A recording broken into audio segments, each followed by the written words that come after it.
A tranquil forest in the Eifel region of Western Germany. A forest that harbors a dark past, with a legacy still visible in isolated places.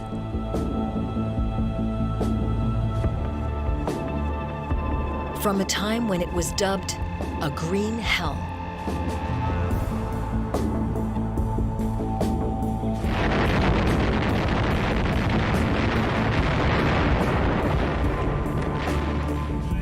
In the closing stages of the Second World War, it was the scene of bloody fighting between US and German forces. The path to the Western Allies' advance from Belgium into Germany led straight through the forest around the village of Hürtgen.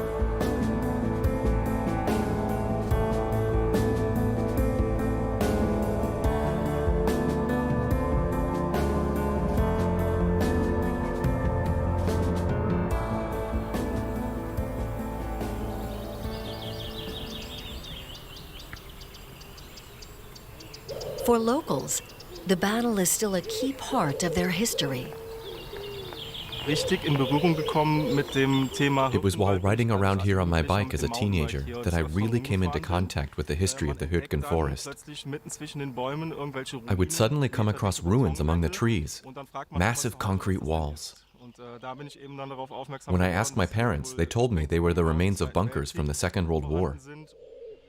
And once you know what to look for in this wartime landscape, you can also see bomb craters, trenches, and foxholes.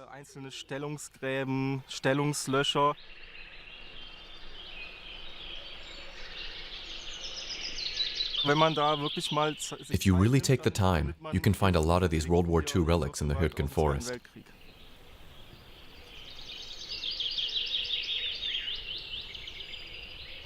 For around 5 months, the forest was the scene of successive, bitterly fought battles between the American and German armies. Although the Americans had more troops and were better equipped, their attempt to drive the Germans out of the forest was a military disaster. Progress was slow and costly as they became bogged down in the treacherous terrain.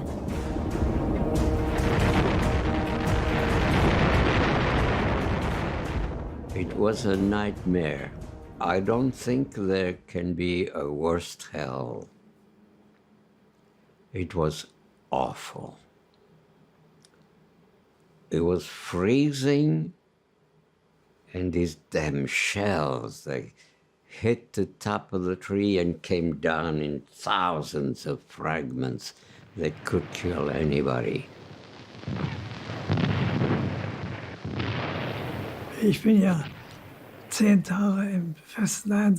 I was in combat there for 10 days. At the height of the battle, I was trembling for practically the entire 10 days.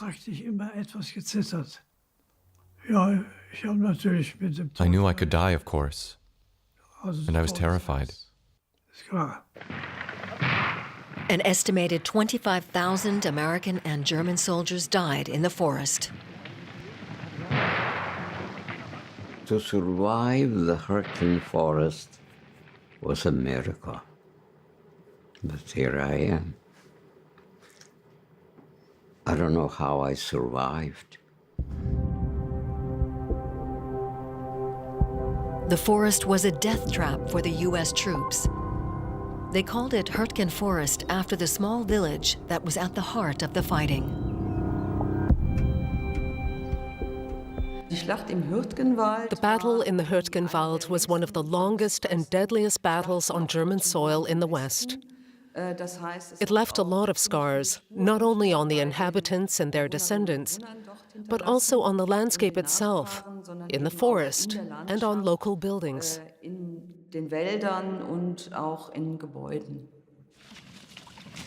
For the German troops, the war was, in effect, already long lost.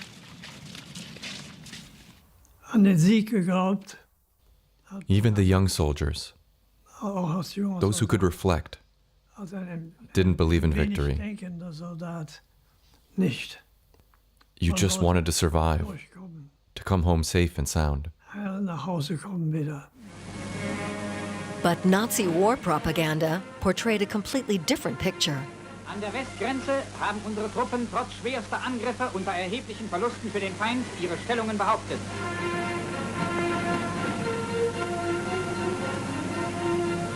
Dass die Alliierten den Krieg gewinnen würden, konnte zu By diesem then, Zeitpunkt everyone knew the Allies would win the war.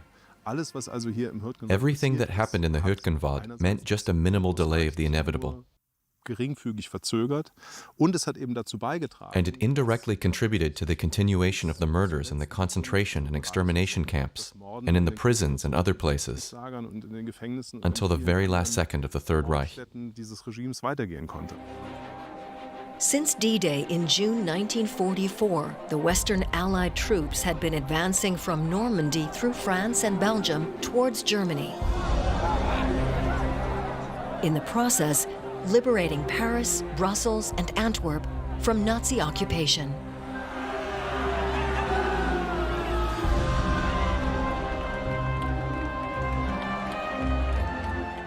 We were told to, or ordered to, take the ground that they were on and take it away from them, and that's how we advanced to win the war. We were the ones that were going to win, not them. On September 11, 1944, the first U.S. divisions reached the Belgian-German border near Aachen, more than 3 months earlier than expected.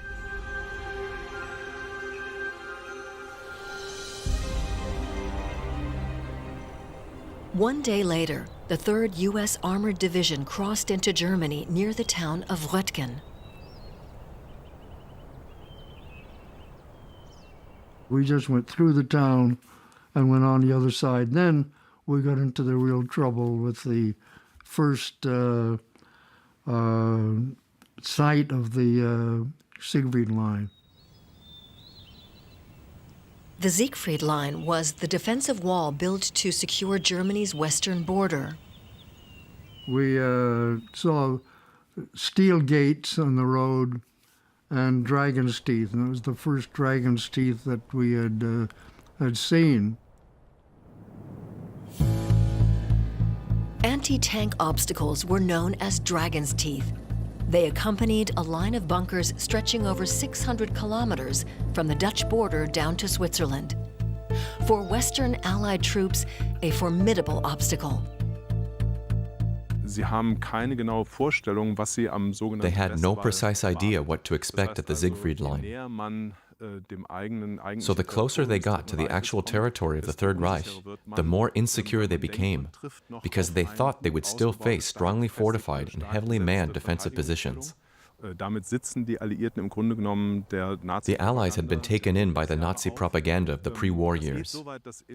This went so far that the American military's films use excerpts from German propaganda films showing the Siegfried Line as an insurmountable object to explain to its troops what they were up against. Als unüberwindliches Hindernis zeigen. As many as 500,000 men worked as much as 20 hours a day to build 22,000 fortified positions on land.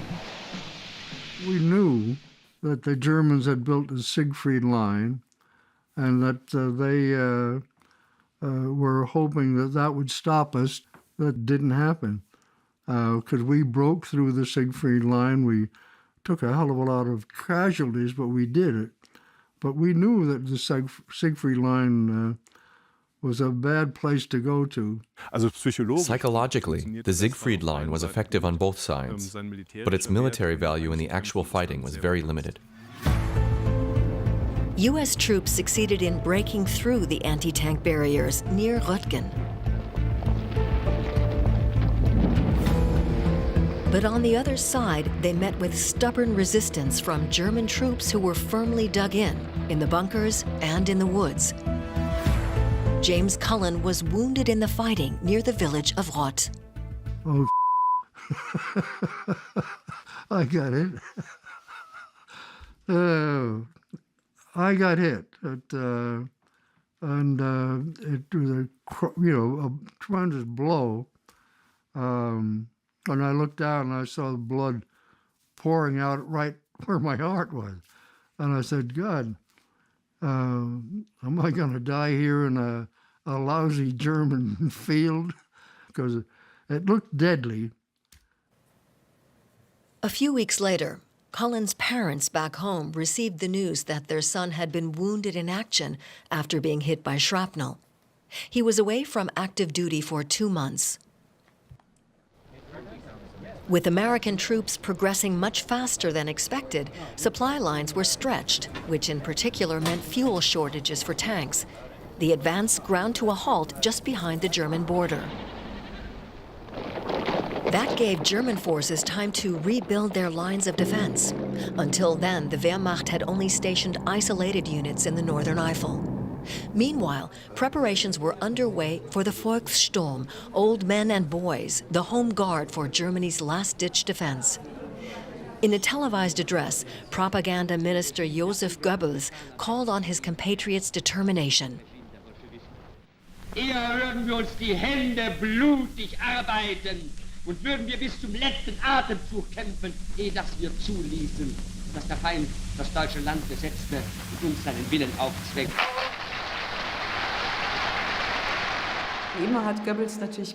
As usual, Goebbels was lying, of course. He claimed that the enemy was not yet on German soil, although they were, and he tried to mobilize any remaining forces. It has to be said that the German population were all too happy to go along with that. They were tired of war and wanted it to be over. But they were also terrified of what the Allies would do to them if they came.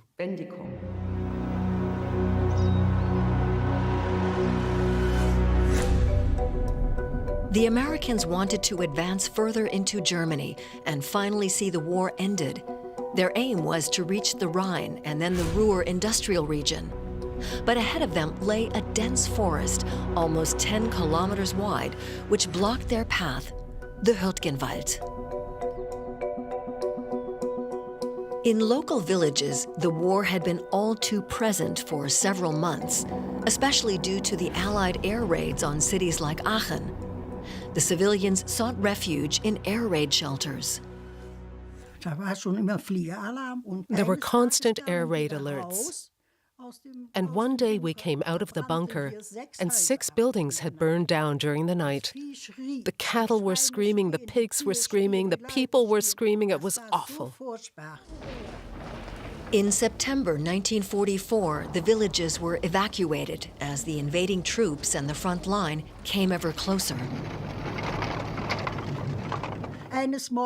One morning, our parents said, "We have to leave." The artillery shells were landing all around. We were the last ones left in Hascheid. My parents said, "This is too much. We're going to leave too." Instead of going around the forest to the north, the American commanders decided to advance eastward, right through the middle, where they hoped German defenses would be weak. But they completely misjudged the terrain, with disastrous consequences. A first push in October 1944 ended after just 3 kilometers. It's not as if forests are alien to Americans. It's always highly problematic for an army to fight in wooded terrain.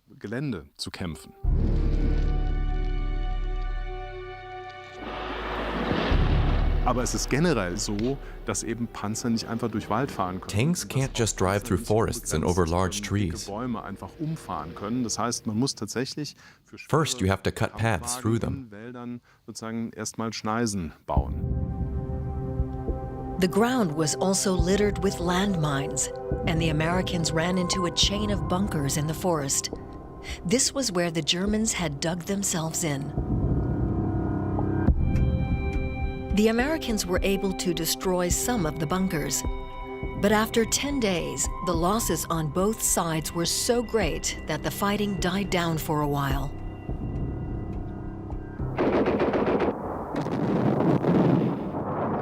Shortly afterwards, American forces further north achieved a decisive breakthrough, taking Aachen on October 21st after fierce fighting. It was the first German city to fall into Allied hands. But this was of little help to the American soldiers in the nearby Hürtgenwald. As the autumn rains began, the weather was worsening from one day to the next. The U.S. troops were literally bogged down. Plans for a second advance had to be repeatedly delayed. As one GI later said, anyone who says he knows where he'd been in the forest is lying. On November 2nd, the Americans attacked the village of Vossenack, and from there they took the villages of Kommerscheid and Schmidt via the Kahl Valley. But once again, they underestimated the difficult terrain. Some of the hills they had to cross were 150 meters high. Wenn Sie auf einer Höhenlage stehen, When you reach the top of a hill, you immediately experience the phenomenon of looking over the landscape from one plateau to another. But you have no idea how deep and steep the valleys in between are. The 28th U.S. Infantry Division reached the village of Schmidt relatively quickly, but then its supply lines were interrupted. If you look at Vossenack and Schmidt, with the valley in between, the only link between them is a footpath that winds down into the valley and then up again on the other side. The Americans thought this path would be easy enough to drive and walk along, that they'd be able to move the necessary troops, vehicles, heavy weapons, and other supplies along it. Everything. But that was nonsense. The remains of tank tracks are a stark reminder that the battle for Vossenack and Schmidt ended in disaster for the Americans. The invaders retreated in panic, only for German units to cut them off down in the valley. Tanks crashed down the slopes, and many soldiers collapsed from exhaustion.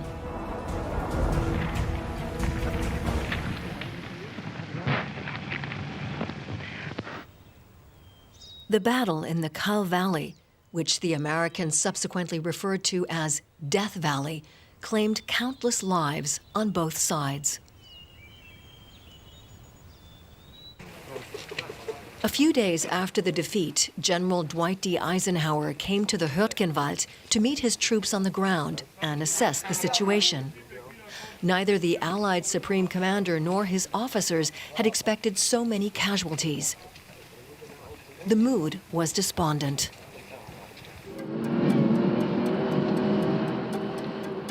The autumn of 1944 remained unusually wet and cold, and the terrain became more and more impassable every day.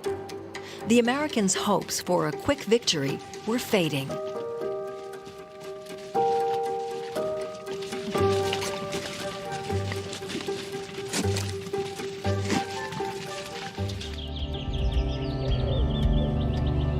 They had already spent 2 months in the Hürtgenwald, the forest they had hoped to cross in just a few days.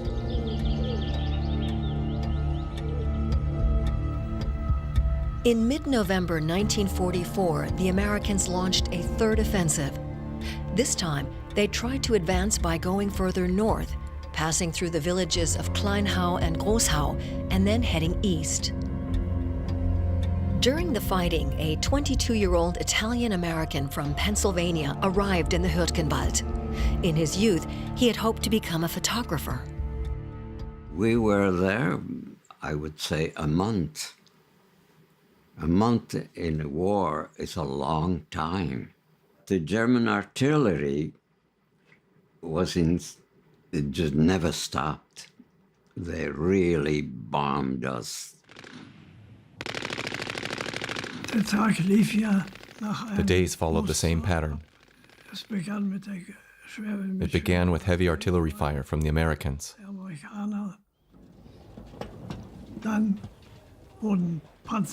Then tanks were deployed, Sherman tanks, which advanced on a broad front. And then, of course, you could hear the shells and machine guns. That was the actual moment you realized there were other people nearby who were shooting at you.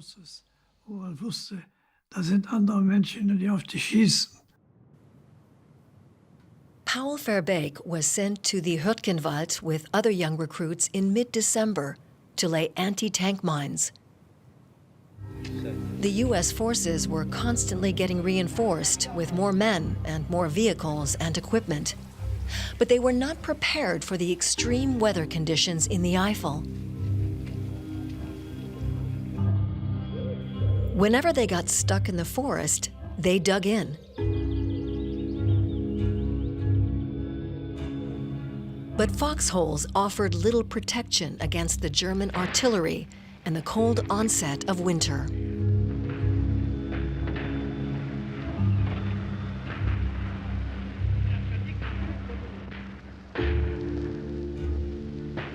It would rain sometime, or the snow would melt, and the foxhole was always filled with water. It was the Argus C3. I was fortunate to have this camera with me, and if you look at my pictures, I have hundreds and hundreds of pictures of officers. I didn't take those because I liked it. I took them to make them happy so that they would give me freedom to take more pictures, you know. I tricked all of them. I used them like little boys. Both the Germans and the Americans spent most of their nights in their foxholes in the woods, poorly protected from the cold and wet with makeshift tarpaulin shelters. I transformed the nature around me into a dark room. I would ask 3 of my best friends to let me use the metal part of the helmet, and those became the trays for my dark room at night. I would mix my chemicals. Most GIs were all asleep. I was working because the dark room was only the night. The earth was the dark room, you see. Tony Vaccaro took hundreds of photos in the Hürtgenwald, although he waited over 50 years before publishing a selection of them.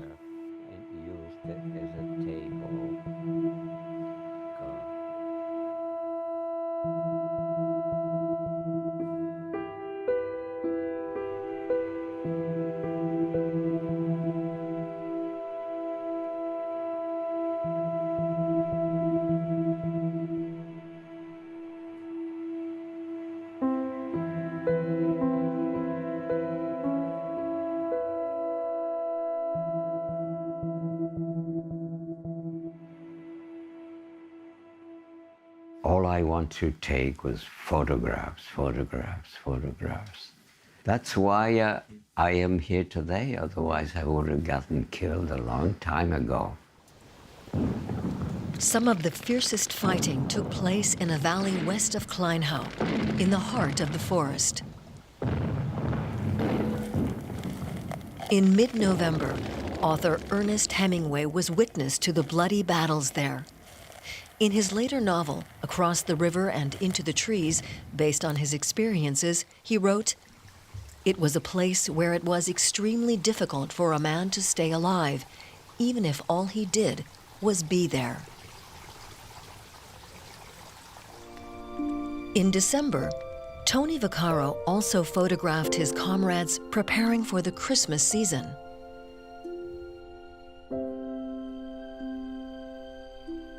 Gift packages with canned food from home arrived for soldiers who had long since perished. They began to give this food of dead GIs to the local people, to the Germans. On December 16, 1944, 100 miles further south in the Ardennes, the Germans launched a final surprise offensive. Once again, the Allies were hard-pressed in this likewise heavily forested region and had to bring in reinforcements at short notice to stem the German advance, many from the Hürtgenwald.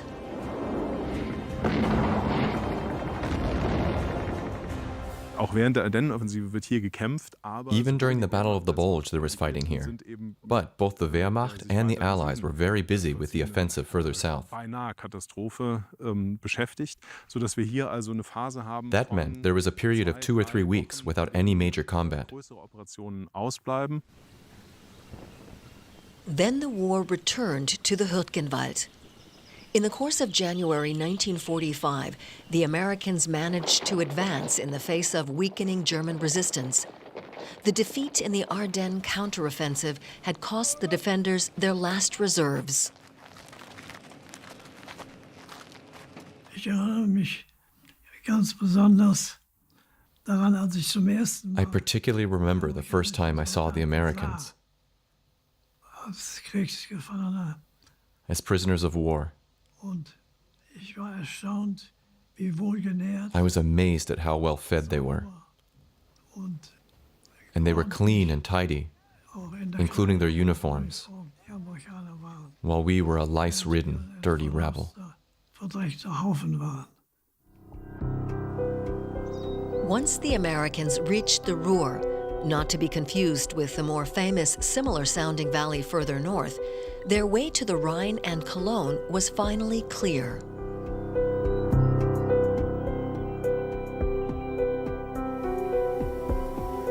The Germans tried to blow up the dams to flood the valley and halt the U.S. advance.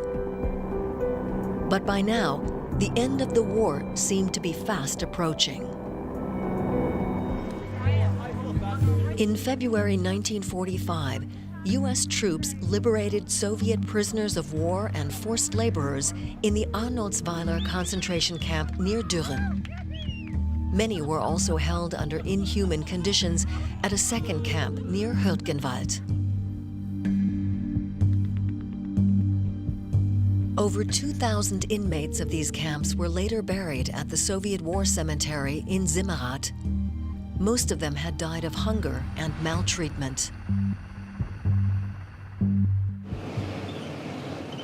Most of the towns and villages in the Hürtgenwald were barely recognizable after the fighting. The Allied troops pushed on, and within a few weeks had conquered the Rhineland and the industrial Ruhr Valley as they advanced towards Berlin. The evacuated residents now hoped to be able to return to their villages. When the Americans passed through, one of them asked us where we were from. We said we were from Schmidt. He said he had fought there, and we shouldn't go back there because the whole place was in ruins and the village had been mined.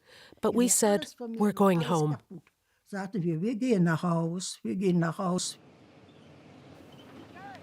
The fighting in the Hürtgen Forest was over, but the war had left a trail of destruction, a ravaged landscape whose scars are still visible today.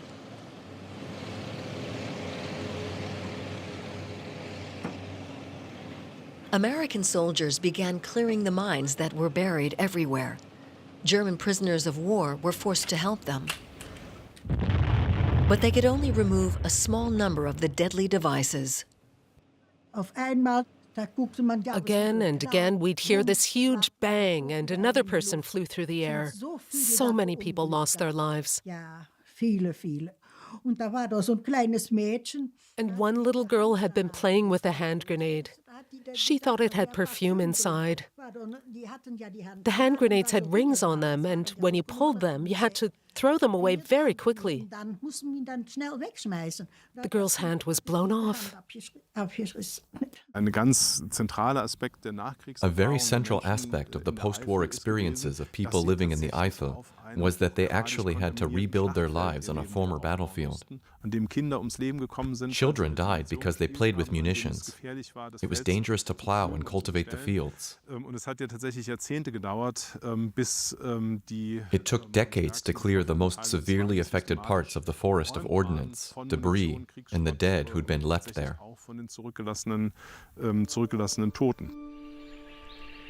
It would take the forest decades to recover. At the same time, nearby towns had been destroyed by air raids. In September 1945, August Scholl returned home from the war. Ich bin mit einem After being demobilized, me and another guy arrived in Düren on a freight train from Bonn at the beginning of September. mit einem Güterzug von Bonn kommend in Düren. We looked at each other and I said, Martin, is this really Düren? Sag Martin, sind wir überhaupt Sure, in he Düren? said. There's the signpost. Ja, doch, sagte, da hängt doch das Schild. It was a bit lopsided, but it said Düren. Ja, und der Blick über And then we die looked across the old Außenbordure town. It was one big pile of rubble. war ja, man muss das so sagen, ein einziges Trümmerfeld. You couldn't see a single building still standing. Kein Gebäude mehr, was noch stand. Und das Bedrückende war And the really depressing thing was this eerie silence. Stille. He continued to his home village of Großhau on foot.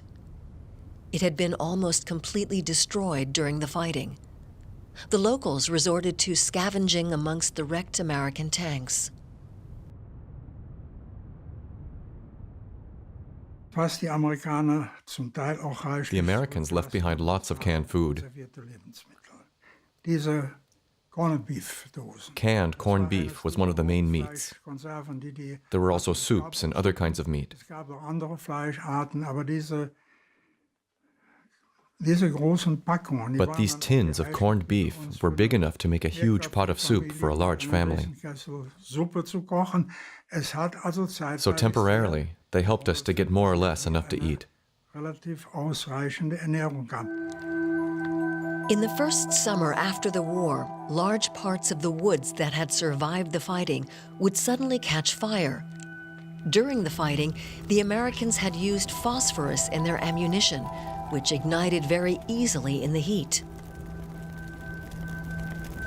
Der Hürtgenwald bei Aachen zählt zu den meistgenannten und blutigsten Schlachtfeldern der letzten Kriegsphase. Dieser Wald des Todes, wie er von den Soldaten genannt wurde, ein Wald ohne Baumkronen, ohne Vogelnest, ohne Lebewesen, ist noch heute mit Stacheldraht umgeben. Denn hier war buchstäblich jeder Meter durch Minen verseucht.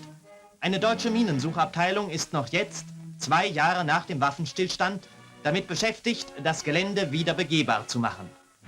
Aber auch hier geht das Leben weiter. Der Bauer kann schon wieder ringsherum seine Felder bestellen, wenn auch die toten Bäume noch lange an die Schrecken des Krieges erinnern werden. The locals repeatedly found the bodies of dead soldiers in the forest. Einige davon habe ich selbst begraben. Some I buried myself. Ja, And I don't need to explain what half-rotten dead people look like. das war schon manchmal You have to take a deep breath, mentally too, muss man schon when you do innerlich something like that. Luft holen, wenn man das macht. The first war cemetery in the area was built in Fossenach several years after the war. Many of the dead were recovered by former German Army Captain Julius Erasmus, who dedicated the rest of his life to searching the forest for fallen soldiers. Herr Erasmus, wie viele Menschen haben Sie geborgen? Ich habe Tausende Tote gefunden und 1600 habe ich bis heute hier geborgen und hier beigesetzt, beziehungsweise mit geholfen beizusetzen. Gewiss, es war nicht immer ganz ungefährlich, was man hier machen musste. Aber da habe ich wenig nachgefragt. Mich hat nur der Gedanke an die Angehörigen wieder dazu gezwungen, rauszugehen, um den Angehörigen eine Gewissheit zu bringen, wo ihr Liebster eventuell zu finden ist, beziehungsweise wo er beigesetzt war. The war cemetery in Fossenach became the last resting place for around 2,300 dead soldiers and a meeting place for veterans and relatives of the German fallen. Another war cemetery was set up a few kilometers away in neighboring Hurtgen in 1952.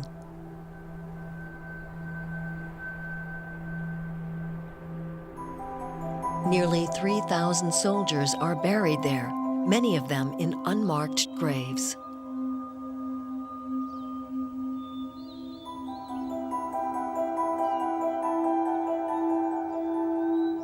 Since the Americans did not want their soldiers buried in Germany, the former enemy, many were laid to rest in the Netherlands, Luxembourg, or Belgium, at the military cemetery of Henri-Chapelle, for example.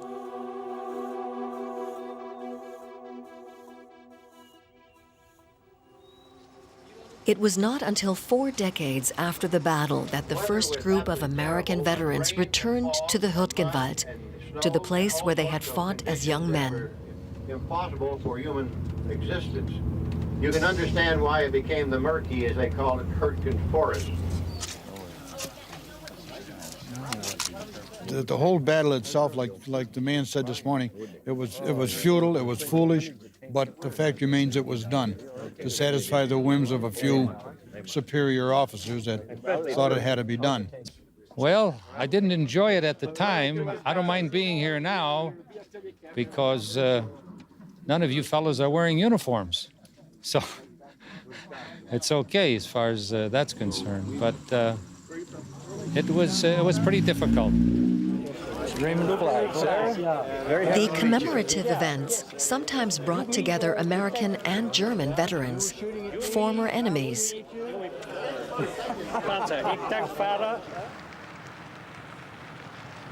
The battle also left its legacy in the forest itself. Over the subsequent years, bomb disposal experts have frequently been called in to remove bombs, hand grenades, and other ordnance. The dangers that lurk here will continue to affect future generations in the region.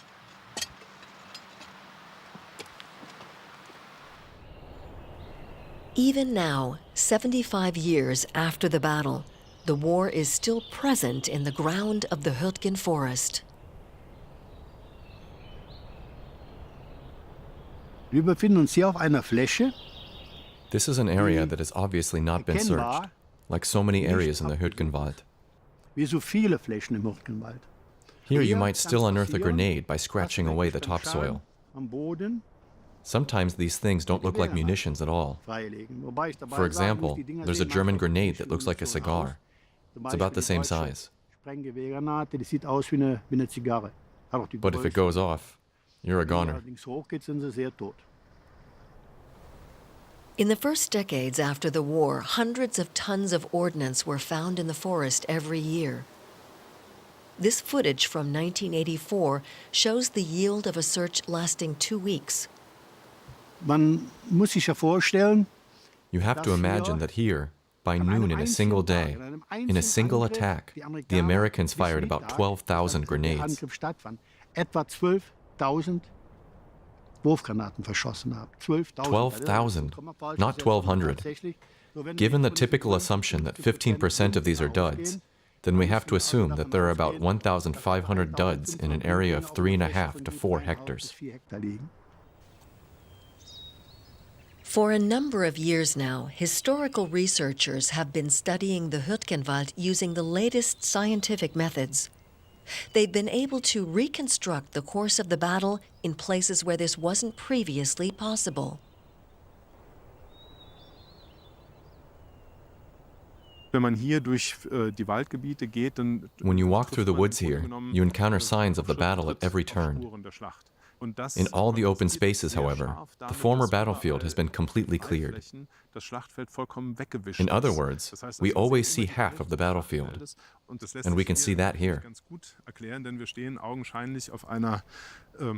We're standing in what appears to be a completely level green field, with nothing to indicate that we're on a former battlefield. But in fact, we're in the middle of a highly fortified section of the German second line of defense. Many local people have kept the memory of the battle alive. In addition to the German dead, thousands of Americans who had been sent to Europe to end the Nazi terror perished here, although this is by no means clear everywhere. Take the memorial stones for American or German soldiers, for example. The way they are treated on equal terms is actually quite questionable.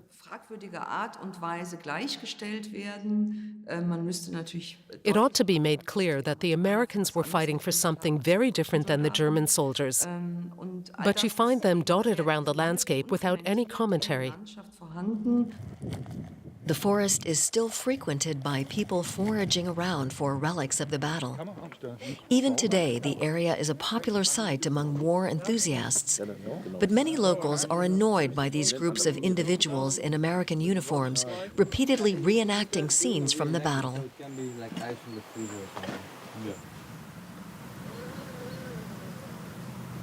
Man spielt dann hier so ein bisschen Krieg nach. It's kind of like replaying the war. Some people even dig new trenches here. So they don't leave this commemorative landscape as it was. Of course, they don't shoot at each other with live ammunition, but people still find it fascinating. I take a critical view, because there were so many fatalities here. Whether it's fun or not is beside the point. Today, there are now signs for walkers and hikers in various places telling the story of the Battle of the Hürtgen Forest. They also remind us of its importance for the Western Allies' advance through Germany.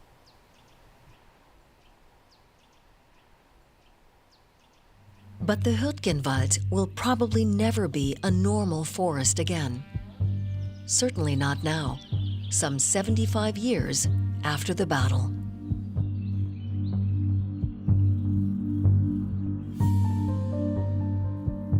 Yeah, I went back to the Hürtgen Forest maybe 10 years ago. I cried like a baby because I suddenly remember my best friends that got killed in the Hürtgen Forest. It was ugly. Ugly for mankind to have wars. The trouble that mankind makes is that he thinks he's Italian, he's German, he's Spanish. We're all humans on this beautiful paradise is our earth.